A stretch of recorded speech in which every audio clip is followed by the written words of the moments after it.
Hello, this is Richard Wilson with the Family Office Club, and I want to talk to you about Deal Flow Multipliers. What I'm finding very consistently is that single-family offices are not in the business of investing in manufacturing or investing in healthcare or investing in private equity. They're in the business of positioning themselves and marketing themselves as an investor in healthcare or manufacturing or whatever their niche is.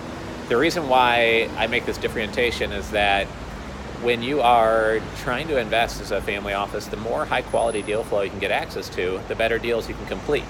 Because the deals that you consider to be your top 1% of deals are going to be far higher quality if you see 40 deals a month versus 40 a year.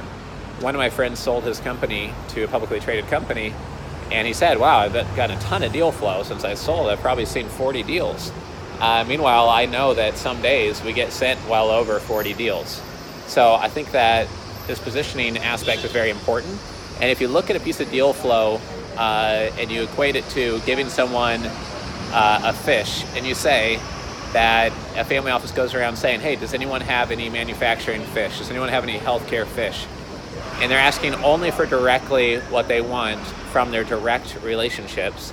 You don't have a lot of leverage. It's not as effective. You don't get as much deal flow. If you instead look at this fishing game, this deal flow game, and think about how to set up fishing nets, how to have other people fishing for you, how to set up a dam in front of a river that's going to capture the energy there of deal flow and position your family office so it attracts deal flow very consistently, then you can do much better. The difference is going to one person who gets a lot of manufacturing deal flow and asking them to keep you in mind versus speaking at a manufacturing conference full of manufacturers, and you're the only family office speaking, saying that you're looking to connect with CEOs who would like an investor on their cap table that could be strategic or be on the board of the manufacturing firm and take them places they haven't gone yet because of your firm's background in investing and exiting manufacturing companies.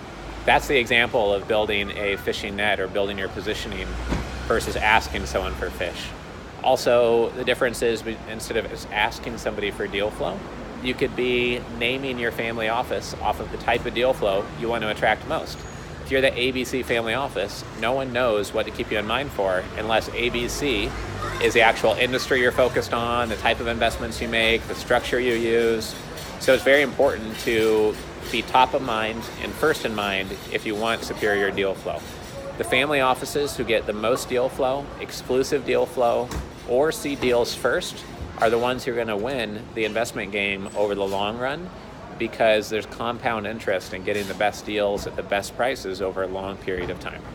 This is Richard Wilson coming to you from Mayfair, just outside of downtown London today. Thanks for joining me, and we'll see you at one of our live events.